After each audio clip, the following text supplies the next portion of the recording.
if I lose my orientation or if I lose my bearings or whatever, I can just say, go find our room. And half the time he will just take me to the elevator and he'll go find my room and make sure that we're good.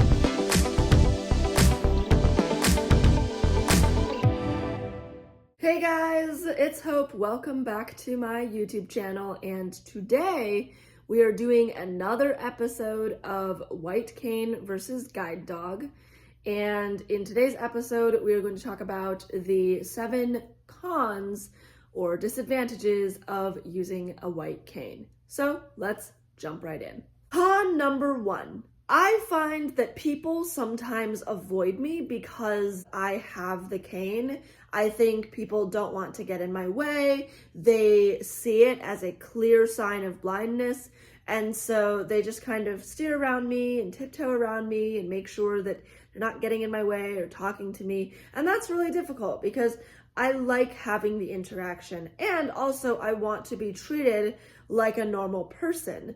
And so I find that sometimes people will actively avoid me because I have the white cane. Whereas with the guide dog, he really brings a lot of people to me. He has helped me to make friends. He has helped me to educate kids on blindness and guide dogs and things like that. So I find that the cane sort of shuts down any conversation, whereas I want conversation to start up. And so that's why the guide dog comes in so handy, because he really makes those conversations happen. Con number 2. I find that the white cane doesn't really stop me from running into everything. And so if I'm out on a walk and there's a tree limb up ahead, obviously, because the cane is on the ground, I'm not going to be able to feel that because the branch is up high above me.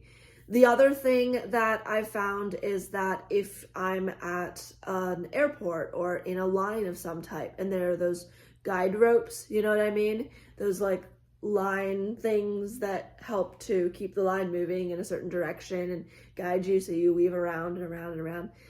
Those things, the cane will go right under them and I will walk right into them. So I love my guide dog because he can actively see those and steer me around them. So that can be really helpful. And sometimes what I found is the act of running into or not running into something kind of is controlled by where I have the cane sometimes. And so I might accidentally miss a beat on my cane, and so I'll have it over to one side and I'll be stepping on the other side and not realize something's there, and I'll step on something or I'll step into something that I wasn't supposed to because the cane wasn't over there at that precise moment. So sometimes it might be a little bit of a game of luck with the cane as to what it catches and what it doesn't, but with the dog, they pretty much catch most things, especially if it's like tripping hazards and things like that. They're really helpful at that, is what I found. Con number 3. I know that the cane gets stuck in everything. And if you have used a white cane for any length of time, you will know what I'm talking about. You're walking down the sidewalk, just chilling, hanging out, and all of a sudden, your cane goes stabbing back into your abdomen and you go, "Ugh!" And you feel this little jolt because your cane got stuck in a sidewalk crack and it came back to hit you. And so I know I do this and a lot of other people do this. And this is technically not good white cane technique. So all you O&M teachers out there, I'm so sorry. But what I typically do is I will like hold the cane off to the side so that when it comes back, it doesn't come back straight into my belly. It comes back like off to the side. And so it'll hit air. And even though my shoulder will jam back and go back, the cane will not hurt me in my poor stomach. So I've heard that there are such things called no jab canes, and I've heard they're very good. I've just heard seeing these in the comment section of Molly Brooks videos. I don't know anything about them. If you want to tell me more about them, please do. Comment below, let me know where I can get one because I am very, very interested. I've heard that they're expensive, but I really, really want to at least find out more information. So please, if you know anything about the no jab cane, comment below, let me know. But that is one of the biggest cons I have with the white cane. Con number 4. I think that I feel less free in an environment that I'm unfamiliar with. I just don't have as much confidence. I don't feel like I can travel as much just because I don't feel as safe. I think with a guide dog by my side, I just feel more confident. I feel safer because I know that, he knows where we're going. When we're crossing streets, even though I tell him when it's safe to go and I say forward, he checks me, right? We have this system of checks and balances in place so that if I say forward and he knows that it's not safe, he won't go. Whereas with a white cane, I'm completely reliant on myself, which is fine if I've done that intersection 100 times, if I've been in this familiar area several times.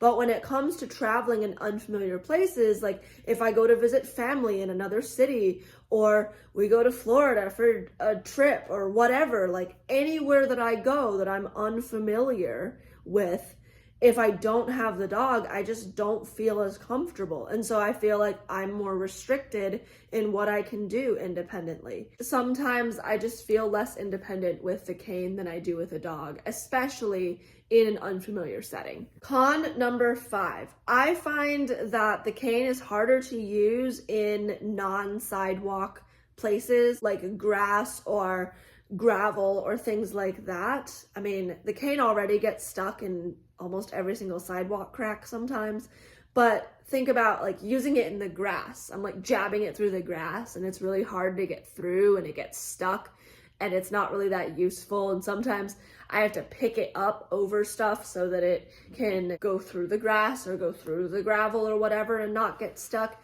but then it's not on the ground, so I might trip into a hole or whatever. So I just find that it's a little more difficult using it on anything that is not sidewalk surface. Con number 6, I think that the white cane requires more physical and mental effort. And while with a guide dog, I do know where I am and I do know where I'm going and everything, he really does navigate how we're going to get there. So even though I know where we're going and I tell him left and right and where to go, he is the one who is steering me around things, making sure I don't run into people, making sure I don't trip down the stairs. He's doing all of this work for me that I don't have to do. And what I've found is that when I'm traveling with my cane, things that I left up to my dog, like which side of the sidewalk we were going to walk on or what we were going to avoid, things like that, he did that for me, and now I have to do that on my own. There have been several times where I've thought that the path that I took was very safe and it was fine and everything was great.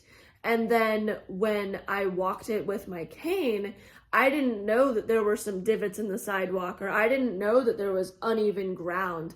And so I would go through it, but I realized that what was happening was my dog was actually making the conscious decision of taking me around it.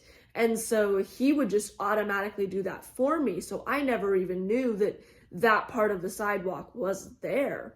So with the cane, I feel like I'm doing more work. I have to be aware of where my friends are, or I have to be aware of where I am in relation to different obstacles and things like that. Whereas with my dog, I tell him to follow my group of friends, or he'll just stay in my group of friends because he knows who we started out the day with, or he will make sure that we stay at a safe distance from obstacles and things like that. So I find that sometimes there is more physical and mental effort when I take out my white cane as opposed to my dog.